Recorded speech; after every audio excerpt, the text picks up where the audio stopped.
우리 3학년 오늘도 즐겁게 과학 수업을 시작을 해봅시다.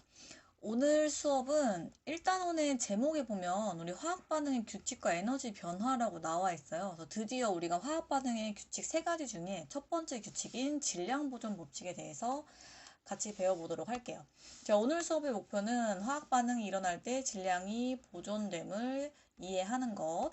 자, 두 번째로 질량 보존 법칙을 모형을 이용해서 설명하는 방법에 대해서.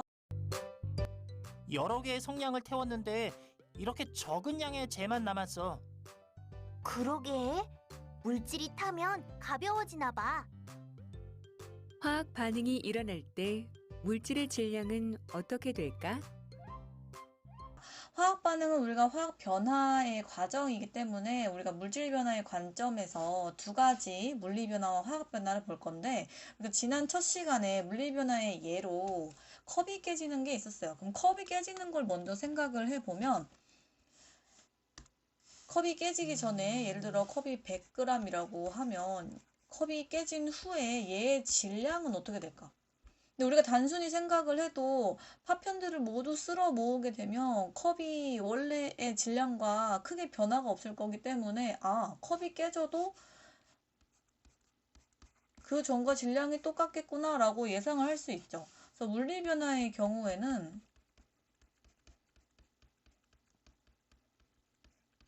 변화 전이나 변화 후나 질량의 변화가 없어요.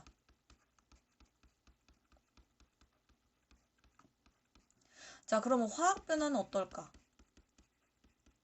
아까 성냥이 타서 재가 되는 것이나 철이 녹이 쓰는 것이나 화학 변화라고 할 수 있는데, 우리가 재가 되었을 때는 기존에 있던 물질의 무게보다 가벼워지는 걸 알 수가 있고, 철이 녹이 쓰면 원래 철보다 강도가 약해져서 파사삭 부서지는 걸 알 수가 있죠. 그럼 얘는 과연 질량이 어떻게 될까?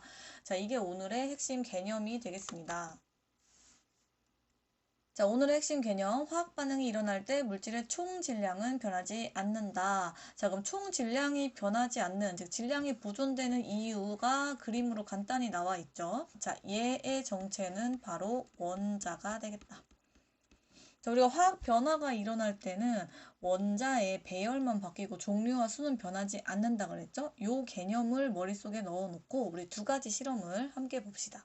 자, 우리 교과서 26쪽에 보면 두 가지 실험이 나와 있을 거예요. 첫 번째로는 앙금 생성 반응에서 질량 변화를 보고, 두 번째로는 기체 발생 반응에서 질량 변화를 보겠습니다. 자, 실험 과정 같이 볼게요. 1번 유리병 2개에 염화나트륨 수용액 10ml와 질산은 수용액 10ml를 각각 넣은 다음 유리병 2개의 총 질량을 측정한다. 자, 아래 그림과 같이 염화나트륨, 질산은 수용액을 넣고 유리병의 질량까지 포함을 해서 무게를 잴 거예요. 자, 그다음 2번 한 유리병 속 수용액을 다른 유리병에 부어 두 수용액을 섞는다. 질산은 수용액을 염화나트륨에 부었을 때 어떤 반응이 일어나겠죠? 이거 우리 2학년 때 배웠던 반응이기 때문에 염화나트륨과 질산은 수용액을 섞으면 앙금이 생성되겠죠. 그래서 두 물질이 반응하면 어떤 변화가 나타나는가? 흰색 앙금이 생겨 혼합 용액이 흰색으로 변하고 시간이 지나면 얘네가 가라앉게 된다. 자, 이 흰색 앙금의 정체는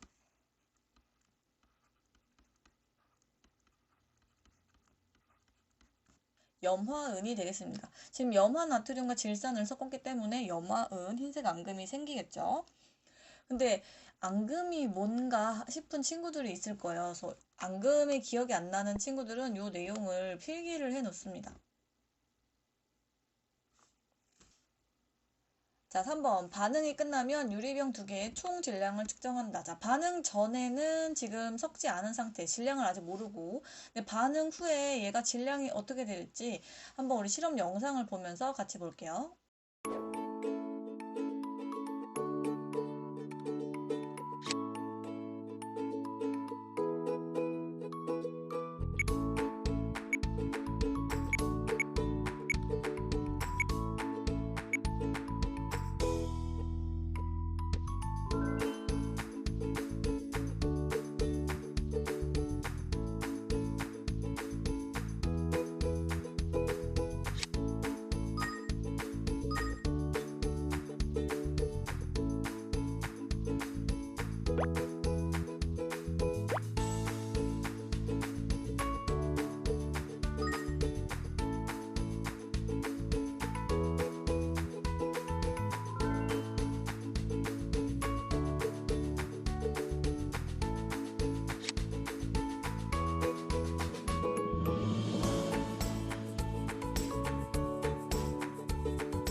실험 영상을 통해서 반응 전에 섞지 않았던 두 수용액의 질량 65.7g, 근데 반응 후에 앙금이 생성되었음에도 질량이 변하지 않고 65.7g으로 그대로 유지되는 걸 볼 수 있죠. 그래서 우리가 첫 번째 실험으로 앙금이 생성, 고체가 생성되는 반응에서도 반응 전후의 질량이 보존됨을 확인할 수 있습니다.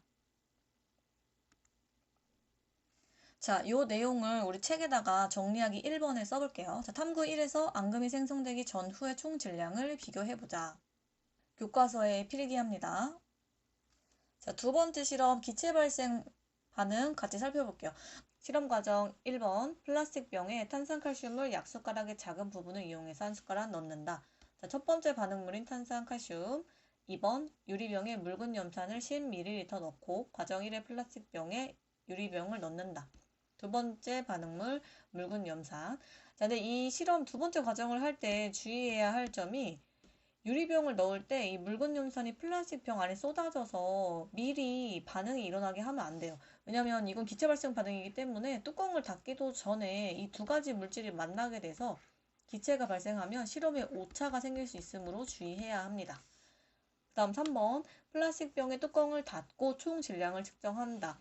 자, 이때 플라스틱 병 밖으로 용액이 새지 않게 꽉 4번 플라스틱 병을 기울여 탄산칼슘과 묽은 염산이 반응하게 한다. 자, 이 두 물질이 반응을 하면 어떤 변화가 나타날까? 일단 기체 발생 반응이기 때문에 기체가 발생하겠죠?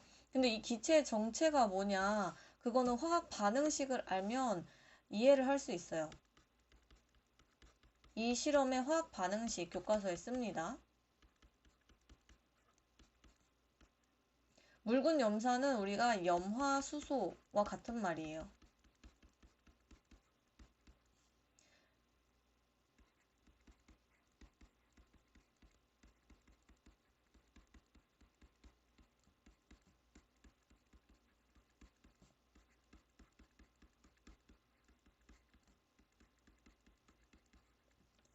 자, 탄산칼슘과 염화수소가 반응을 하면 세 가지 생성물이 나오게 되는데 이 중에 발생하는 기체는 이산화탄소가 되겠다. 그러면 이 반응 용기를 닫아놓고 밀폐된 상태에서 반응을 하면 이 용기 안에 이산화탄소 기체가 눈에 보이지는 않지만 생겨서 있겠죠? 자, 다음 5번 반응이 끝나면 플라스틱 병의 총 질량을 측정한다. 자, 그러면 실험 영상 함께 봅시다.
자, 그러면 반응 후에도 반응 전과 동일하게 47.4g으로 측정이 되었죠? 그래서 이 값을 교과서에 필기합니다. 자, 정리하기 2번 한번 볼게요. 탐구 2에서 기체가 발생하기 전과 후의 총 질량을 비교해보자. 앙금 생성과 마찬가지로 기체 발생이어도 반응 전과 후의 총 질량은 같다. 3번 탐구 1과 탐구 2의 결과로 알 수 있는 사실을 다음 용어를 사용해서 설명을 해보자. 자, 앙금 생성, 기체 발생, 화학 반응, 질량 이 네 가지 단어를 모두 넣어서 설명을 한번 해볼게요. 자, 앙금이 생성되거나 기체가 발생하는 것과 같은 화학 반응이 일어날 때 반응물의 총 질량과 생성물의 총 질량은 같다. 즉, 질량은 보존된다. 우리가 한 가지 더 살펴볼게요. 기체 발생 반응의 경우에는 실험 과정을 어떻게 조절하느냐에 따라서 질량이 변화할 수도 있어요. 우리 교과서 실험에서는 용기의 뚜껑을 꽉 닫고 밀폐된 상태, 즉 닫힌 용기인 상태로 실험을 해서 질량이 보존이 되었는데, 만약에 문제를 풀다가 용기의 뚜껑을 연 상태, 열린 용기인 경우에 질량이 어떻게 되느냐에 대한 문제가 나오면 우리가 이렇게 생각을 해볼 수 있어요. 가나다를 우선 보면 반응 전에 묽은 염성과 탄산칼슘은 아직 섞이지 않은 상태. 자, 이거 두 가지를 섞어서 반응을 시키면 여기에서 기체가 발생하겠죠. 근데 지금 이 용기는 닫혀있는 밀폐된 상태이기 때문에 기체가 빠져나갈 수 없어요. 그러면 가와 나는 질량을 비교했을 때 질량이 동일하겠죠. 그런데 만약에 반응을 시키는 도중에 뚜껑을 이렇게 열어버렸다. 그러면 다의 경우에는 발생한 기체가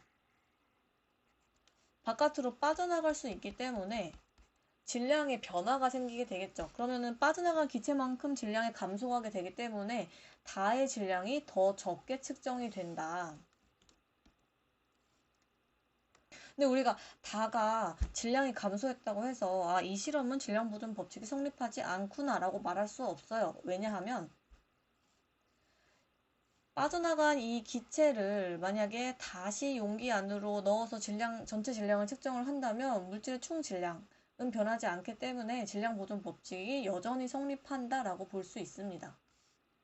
그러니까 이렇게 이해하면 돼요. 물리 변화든 화학 변화든, 그러니까 화학 변화를 일으키는 화학 반응이든 간에 물질의 총 질량은 변하지 않는다. 질량이 보존된다.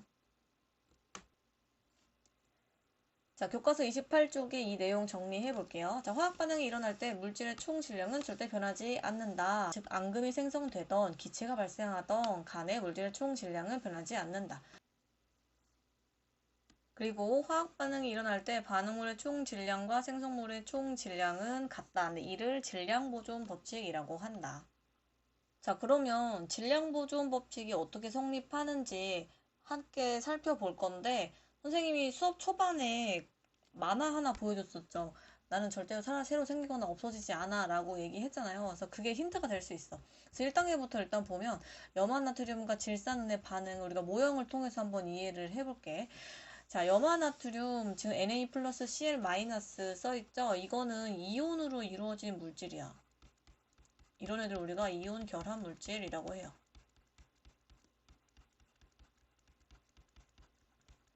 자, 질산은도 마찬가지로 Ag 플러스.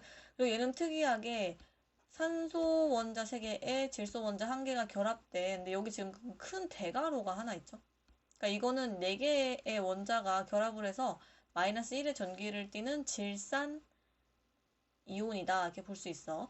그리고 얘네들이 반응을 하면 염화음과 질산 나트륨 이게 AgCl 흰색 앙금을 형성하고 질산 나트륨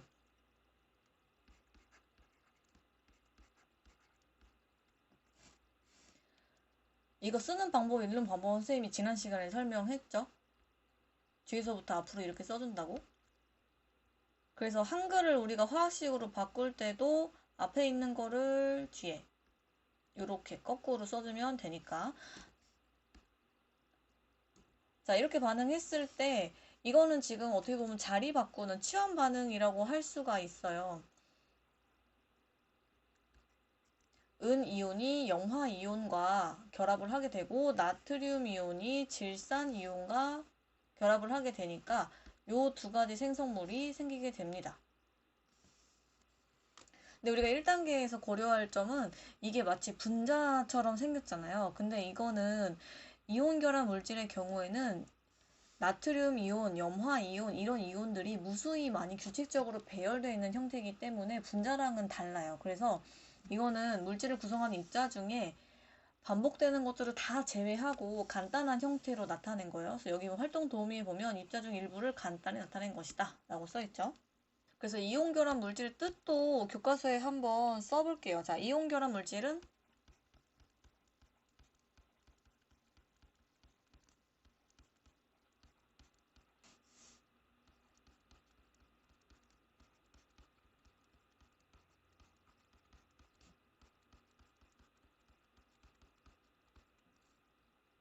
자, 2단계 반응 전후에 원자의 수를 종류별로 비교하기. 자, 원자의 종류가 나트륨, 염소, 은, 질소, 산소 이렇게 세 종류가 있었는데 반응 전에 나트륨 하나, 염소 하나, 은, 질소 하나, 산소가 3개가 있었죠? 그러니까 총 반응 전에 있었던 원자들의 개수가 7개야. 근데 반응 후에도 보면 얘네들이 자리만 바꾼 거지, 즉 원자의 배열만 바뀐 것이지 원자 자체의 종류나 수는 변하지 않았기 때문에 반응 후에도 나트륨 1, 염소 1, 질소까지 1, 산소는 3개 해서 얘네를 다 더하면 전체 7개로 변함이 없다. 3단계 위 단계를 바탕으로 반응 전후의 물질의 질량을 비교하기. 교과서 필기합니다. 화학 반응이 일어날 때 질량 보존 법칙이 성립하는 까닭을 이야기해보자. 화학 반응이 일어날 때 원자가 새로 생기거나 없어지지 않는다. 즉 화학 반응이 일어날 때 종류와 수는 변하지 않기 때문에, 지금 우리가 화학 반응에서도 계속 똑같이 나오지만 종류와 수에 대한 얘기가 나오죠. 종류와 수는 변하지 않으므로 물질의 총 질량이 변하지 않아서 질량 보존 법칙이 성립한다. 그래서 이 두 가지는 절대로 변하지 않는 것. 그럼 변하는 것은 무엇이냐?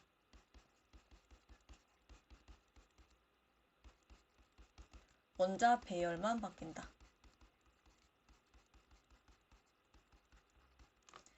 자, 교과서 29쪽 볼게요.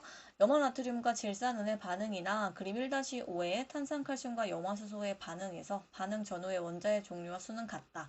자, 여기 줄칩니다. 화학 반응이 일어날 때 물질을 구성하는 원자의 배열은 달라지더라도 종류와 수는 변하지 않으므로 물질의 총 질량은 변하지 않는다.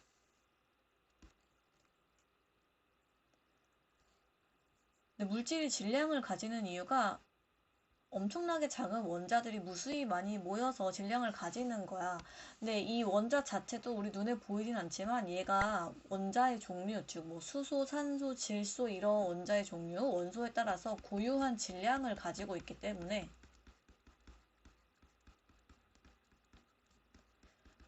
원자들이 모여서 이온 결합 물질을 만들거나 혹은 분자를 만들거나, 즉 화학 반응을 해서 생성물을 만들 때 질량이 변하지 않는 특징이 있다.